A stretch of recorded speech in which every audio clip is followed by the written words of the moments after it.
আসসালামু আলাইকুম প্রিয় দর্শক, অন্যমঞ্চের আলাপচারিতে আপনাদের সকলকে আমন্ত্রণ জানাচ্ছি। প্রথমেই বলি, প্রতিবেদনের হেডলাইনটি আমার দেয়া নয়। মানে ওই যে বলেছি না, ঝটিকা মিছিলের পর ঝটিকা কেলানি দিতে আসছে আওয়ামী লীগ, এটা আমার দেয়া নয়। এটা পাঠিয়েছেন বাংলাদেশ থেকে আমার এক দর্শক, গুণমুগ্ধ। মাঝে মাঝেই ফোনে কথা হয়, বয়স যতটা জেনেছি 30-এর কোঠায়। ঝটিকা মিছিলের কথা তুলে জানতে চাইছিলাম বিষয়টি নিয়ে, যে ঠিক কি বলতে চাইছে সে। তখনই সে বলেছিল, এখন ঝটিকা মিছিল চলছে আওয়ামী লীগের, এরপর চলবে ঝটিকা কেলানি। আমি জানতে চাইছিলাম, কেলানি মানে তো পেটানো, তাই না? আর পেটানো শব্দটি অশ্লীল নয়, কিন্তু কেলানি একটি অপশব্দ। আমি কি তোমার এই কথাটির বদলে পেটানি বা পিটানি শব্দটা ব্যবহার করতে পারি? সে আপত্তি করলো, বললো না স্যার, কেলানি না বললে ঠিক বোঝানো যাবে না কি বলতে চাইছি আমরা বা কি করতে চাইছি। তাছাড়া কেলানি মানে তো পিটানি দেয়া নয়। অভিধান মতে কেলানি মানে কোনো, এটা অপশব্দ ঠিকই, তবে এর মানেটা হচ্ছে মারা নয়, ছাল ছাড়ানো। এখন আমরা ঝটিকা মিছিল করছি, খুব শিগগির ঝটিকা পদ্ধতিতে এই ছাল ছাড়ানো প্রক্রিয়ায় নামব। রাজাকারের নাতিপুতিদের বুঝিয়ে দেব আওয়ামী লীগ কি জিনিস। এরপর সে আমাকে বুঝিয়ে বলল, বাংলাদেশের অভ্যন্তরে আওয়ামী লীগের সদস্য সমর্থকরা এখন কি ভাবছে। আমি জানতে চাইলাম, এই যে তুমি আমাকে বলছো এসব কথা, নিশ্চয়ই দেশের মধ্যেও আরো কাউকে না কাউকে বলছো, এতে তোমাদের বিপদ হবে না? বিপদের ভয় মানুষের কেটে গেছে, মানুষ এখন বেপরোয়া, জবাব দিল ছেলেটি। একটু থেমে আবার বলল, এই মুহূর্তে আমাদের মধ্যে যত না ভয়, তার চেয়ে বেশি ভয় ওদের। ওরা কোথায় পালাবে, ওরা কোথায় যাবে যদি আওয়ামী লীগ ফিরে আসে, আর আওয়ামী লীগ তো ফিরে আসবেই। তো এটা ওরাও বুঝতে পেরে ওদের ঘুম হারাম হয়ে গেছে। আমরা এখন ঝটিকা মিছিল করছি, কিন্তু ওদের গায়ে হাত দিচ্ছি না। তবে এই অবস্থা আর বেশি দিন চলবে না, খুব শীঘ্রই আমরা ওদের গায়ে হাত দেব এবং ওই ঝটিকা কেলানি দেওয়ার অভিযানে নামব। এত ক্ষমতা আছে তোমাদের? আমার অবিশ্বাসী প্রশ্ন শেষ হওয়ার আগেই ছেলেটি বলল, আপনি কি তোমাদের বলতে যদি আওয়ামী লীগের কথা ভেবে বলেন, তাহলে ভুল করছেন। আমরা মানে শুধু আওয়ামী লীগের কর্মী সমর্থক নই, আমরা মানে আমাদের সঙ্গে সমস্ত দেশের সাধারণ মানুষ, তারা অতিষ্ঠ হয়ে গেছে এই আমলে। আপনি আমাদের ঝটিকা মিছিলগুলো দেখেছেন নিশ্চয়ই। আমরা 100-200 মানুষ নিয়ে নামছি প্রথমে রাস্তায়, যেই রাস্তায় নেমে স্লোগান দিচ্ছি জয় বাংলা, জয় বঙ্গবন্ধু, মানুষ অমনি হাতের কাজ ফেলে ছুটে আসছে, দাঁড়িয়ে যাচ্ছে মিছিলে, মিছিল পেরিয়ে যাচ্ছে হাজারের পর হাজার। ওরা আওয়ামী লীগের কর্মী বা সমর্থক নয়, জীবনে হয়তো আওয়ামী লীগকে ভোটও দেয়নি অনেকে, তবু আসছে মিছিলে, কারণ ওরা জানে যে দেশটা সর্বনাশ করে ফেলেছে এরা, এবং যত দিন যাবে সর্বনাশ আরো বাড়বে। ওরা জানে যে এই জন্য ওদের গ্রেপ্তার করবে পুলিশ, জেলে ভরে দেবে, তবু ওরা ভয় পাচ্ছে না।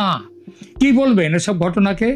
ইউনূসের অবৈধ সরকারের অন্যায়, অনাচার, দুর্নীতি, দেশ বিরোধী কাজ আর মুক্তিযুদ্ধ বিরোধী ভূমিকা মানুষকে ভেতরে ভেতরে এতটাই নড়িয়ে দিয়েছে, খেপিয়ে দিয়েছে এই সরকারের বিরুদ্ধে, যে যাই ঘটুক না কপালে, ওদের শেষ দেখার জন্য পাগল হয়ে উঠেছে মানুষ। ভয় কাটলে আর ভয় থাকে না, ভয়টা চলে গেলে মানুষ সাহসী হয়ে যায়। সেই সাহস দেখছে আজ সারা দেশ। কদিন আগে কেউ ভাবতে পেরেছিল, কয়েক মাস আগে, যে আওয়ামী লীগ এইভাবে সংসদ ভবনের বাইরে হাজার হাজার মানুষ নিয়ে মিছিল করবে? ভেবেছিল যে সারা ঢাকা আওয়ামী লীগের কণ্ঠস্বরে কেঁপে উঠবে? ভাবেনি। পুলিশ হয়তো 2 দিন বা 4 দিন তেমন কোনো ব্যবস্থা নেয়নি তোমাদের মিছিলের বিরুদ্ধে। কাল যদি তারা ব্যবস্থা নেয়, তখন কি হবে? আমি সতর্ক গলায় বললাম, কিন্তু এর উত্তরে ছেলেটি যা বলল শুনে অবাক হয়ে গেলাম। সে বলল, ভয় এবং সংকোচ কেটেছে পুলিশেরও স্যার। ওরা তো দেখেছে, শুনেছে, জেনেছে বিপ্লবের নামে গত বছর পুলিশের ওপর কি অত্যাচার হয়েছে, এখনো হচ্ছে। এখনো পুলিশ কর্মীদের, তাদের বাড়ির মানুষের ওপরও অত্যাচার হচ্ছে। পুলিশের মুখে কোনো কথা নেই, কথা বলতে পারছে না। এখনো হচ্ছে। জীবন্ত পুলিশের গায়ের ছাল ছাড়ানো, পুলিশকে ল্যাম্প পোস্টে বেঁধে গায়ে কেরোসিন ঢেলে, পেট্রোল ঢেলে জ্যান্ত পুড়িয়ে মারা, একের পর এক থানার মধ্যে পুলিশ কর্মীদের ঢুকিয়ে দিয়ে দরজার বাইরে থেকে তালা বন্ধ করে আগুন ধরিয়ে সবাইকে পুড়িয়ে দেয়া, এসব কি কোনো মানুষ বলতে পারে? আর পুলিশ কর্মীরাও তো মানুষ, ওরা সরকারের কাজ করছিল, নিজেদের কাজ নয়, ওরা ওদের ডিউটি করছিল। তার এই ওপরের সেজন্য এই অত্যাচার ওরা ভোলেনি স্যার, আপাতত চুপ করে বসে আছে, সময় এলে ঠিক বেরিয়ে আসবে, ওরা আমাদের সঙ্গেই যোগ দেবে। ছেলেটি বলল, কবে আসবে সময়? আমি জানতে চাইলাম। ও জবাব দিল, দিনক্ষণ ঘোষণা করার ক্ষমতা আমার নেই, তবে এটা বলতে পারি খুব বেশি দিন অপেক্ষা করতে হবে না। শুনছি 2-4 দিনের মধ্যে ভারত গ্রিন সিগন্যাল দিয়ে দেবে।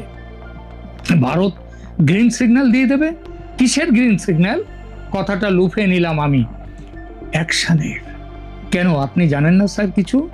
পাল্টা জিজ্ঞেস করলো। আমি কি জানি বা না জানি সেটা বড় কথা নয়, কথা হলো তুমি কি জানো সেইটা আমাকে বলো। আমি বললাম। একটু ভাবলো ছেলেটি,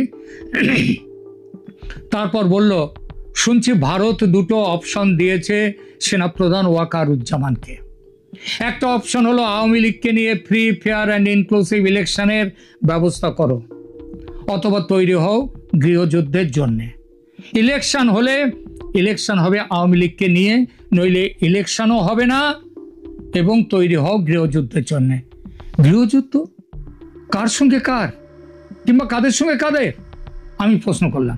একটু ভাবলো ছেলেটি, তারপর বলল, মুক্তিযুদ্ধের পক্ষের সঙ্গে মুক্তিযুদ্ধ বিরোধী যে পক্ষ তাদের। আমি বললাম, অত ইয়ে করে আড়াল করে বলো না, একটু সহজ করে বলো। আওয়ামী লীগ বনাম আওয়ামী লীগ বিরোধী রাজনৈতিক শক্তি, এই তো? না, অনেকটা তাই বটে, তবে পুরোটা তা নয়। মুক্তিযুদ্ধের পক্ষের শক্তি বলতে আওয়ামী লীগও তার দলীয় জোট বোঝায় বটে, তবু ওর বাইরেও বহু দলীয় রাজনীতির সঙ্গে জড়িয়ে না থাকা বহু মানুষ এগিয়ে আসবে, তারা আসছে। নিরস্ত্র সাধারণ মানুষ কি সশস্ত্র নিরাপত্তা বাহিনী ও সশস্ত্র গুন্ডা মব বাহিনীর বিরুদ্ধে লড়াইতে জিতবে? আমার অবিশ্বাসী প্রশ্ন, সন্দেহ। ছেলেটি এবার হাসলো, বলল, জিতবে স্যার, ইতিহাস তো একথাই বলে, একথাই তো বারে বারে প্রমাণ করেছে ইতিহাস। আপনি কি বলেন? আপনি কি বলেন আমরা জিতবো না, মানুষ জিতবে না, মানুষের লড়াই জিতবে না? টেলিফোনের কথা আপাতত ওখানেই শেষ। আর আমি বসলাম জলের নিচে ডুবে থাকা হিমশৈলের অংশের মতো বাংলাদেশের দেখতে না পাওয়া আগুনের হিসাব নিকাশ করতে।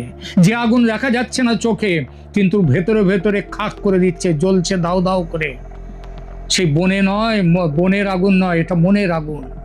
গত বছর 5 আগস্টের শেখ মুজিবের বিশাল ভাস্কর্য ভেঙে গুড়িয়ে দেয়া, ধানমন্ডির 32 নম্বর ধ্বংস করা, গণভবন ধ্বংস করা, মুক্তিযুদ্ধের স্মৃতি একের পর এক মুছে ফেলা, এসবের বিরুদ্ধে যখন একটিও প্রতিবাদী কণ্ঠস্বর ধ্বনিত হতে দেখিনি, তখন সত্যি বলতে কি তীব্র একটা হতাশা গিলে ধরেছিল আমাকে।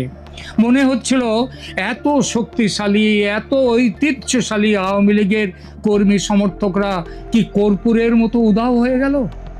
এই এদের আদর্শের প্রতি ভালোবাসা। আমার মনে আসছিল পশ্চিমবঙ্গের মার্ক্সবাদী কমিউনিস্টদের কথা। কয়েক বছর আগে যাদের অনুমতি না পেলে গাছের একটি পাতা পর্যন্ত নড়তে পারতো না, আজ তাদের দুরবস্থা দেখলে মায়া হয়। তাদের কোটি কোটি কর্মী সমর্থক দল ছেড়ে চলে গেছে অন্য দলে, বেশিরভাগ তৃণমূল, কংগ্রেসেও পর্যন্ত। ভাবতে শুরু করেছিলাম আওয়ামী লীগ কি তাহলে ভারতের কমিউনিস্ট পার্টি মার্ক্সবাদীর মতো বাংলাদেশি সংস্করণ হয়ে গেল এই দলের। আজকের বাংলাদেশি ভাইটি বুঝিয়ে দিল, কমিউনিস্টদের মতো কাগুজে বাঘ নয় আওয়ামী লীগ। রাষ্ট্র ক্ষমতায় থাকলে কমিউনিস্টরা বাঘ হয়, আর রাষ্ট্র ক্ষমতায় চলে গেলে হয়ে যায় ইঁদুর। কিন্তু জাতীয়তাবাদী শক্তিরা তা হয় না। জাতির প্রতি ভালোবাসা থাকে তাদের চেতনার মূলে। সাময়িকভাবে শাসকের অত্যাচারে তার প্রকাশ হয়তো দৃশ্যমান হয় না, কিন্তু সে সামান্য বিরতি মাত্র, কিছুদিনের জন্যে। স্বরূপে তার প্রকাশ ঘটবেই, আজ না হোক কাল। প্রিয় দর্শক, আপনি কি ভাবছেন? আপনার ভাবনা, আপনার বিশ্বাস নিয়ে কমেন্ট করুন। শেষ করি কবিগুরুর কবিতার একটি অমোঘ পংক্তি উচ্চারণ করে আমি শেষ করব আজকের এই এখনকার মতো এই আলোচনা। কবিতাটা হচ্ছে, কবিতা নয়, এটা একটি গান। ওদের বাঁধন যতই শক্ত হবে ততই বাঁধন টুটবে, মোদের ততই বাঁধন টুটবে। ওদের যতই আঁখি রক্ত হবে মোদের আঁখি ফুটবে, ততই মোদের আঁখি ফুটবে। আজকে যে তোর কাজ করা চাই, স্বপ্ন দেখার সময় তো নাই। এখন ওরা যতই গর্জাবে ভাই, তন্দ্রা ততই ছুটবে, মোদের তন্দ্রা ততই ছুটবে। ওরা যতই গর্জাবে ততই তন্দ্রা ছুটবে মোদের। ভাঙতে যতই চাবে জোরে, গড়বে ততই দ্বিগুণ করে, যতই রাগে মারবে রে ঘা ততই যে ঢেউ উঠবে। ভরসা না ছাড়িস কবু, জেগে আছেন জগৎ প্রভু।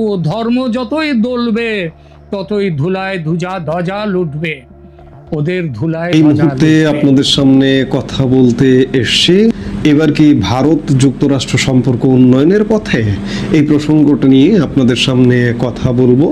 আজ সকালে ভারতের প্রধানমন্ত্রী নরেন্দ্র মোদীর একটি সোশ্যাল মিডিয়া পোস্ট এই বার্তাটাকে নতুন করে ইঙ্গিত দিল। কারণ ডোনাল্ড ট্রাম্পের একটি পোস্টকে শেয়ার করেছেন তিনি, শেয়ার করে নরেন্দ্র মোদীও বার্তা দিয়েছেন যে ভারত যুক্তরাষ্ট্রের সম্পর্ক উন্নয়নের। দীর্ঘ টানাপোড়েন, কূটনৈতিক সংঘাত, দেখা তো দূরের কথা, বারবার ফোন করলেও ট্রাম্পের ফোন ধরেননি মোদী। সেই মান অভিমান পর্ব পেরিয়ে ফের অনুরাগের ছোঁয়া ভারত মার্কিন সম্পর্কে প্রধানমন্ত্রী নরেন্দ্র মোদীকে প্রিয় বন্ধু বলে উল্লেখ করে মার্কিন প্রেসিডেন্ট ডোনাল্ড ট্রাম্প বার্তা দিলেন, মোদীর সঙ্গে কথা বলতে চান তিনি। শুধু তাই নয়, যে বাণিজ্য চুক্তিকে কেন্দ্র করে এত কিছু, সেই বাণিজ্য চুক্তি শীঘ্রই সম্পন্ন হবে বলে আশ্বস্ত করলেন ট্রাম্প।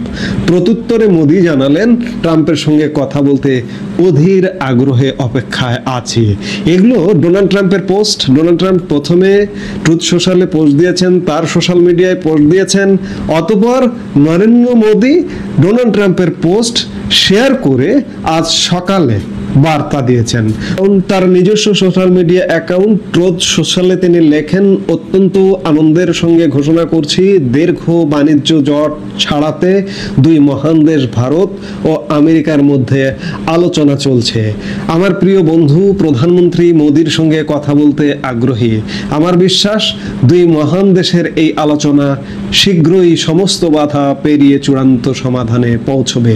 এর কিছুক্ষণ পর ট্রাম্পের বয়ানকে সমর্থন জানিয়ে এক্স হ্যান্ডেলে এবং ফেসবুকেও বন্ধুত্বের বার্তা দিয়ে প্রধানমন্ত্রী নরেন্দ্র মোদী লেখেন, ভারত ও আমেরিকা দীর্ঘদিনের বন্ধু ও অংশীদার।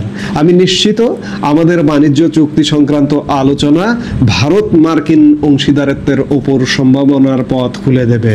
আমাদের কর্মকর্তারা এই চুক্তি সম্পন্ন করতে আলোচনা করছেন, শীঘ্রই তা সম্পন্ন হবে। আমিও প্রেসিডেন্ট ট্রাম্পের সঙ্গে কথা বলার জন্য আগ্রহের সঙ্গে অপেক্ষা করছি।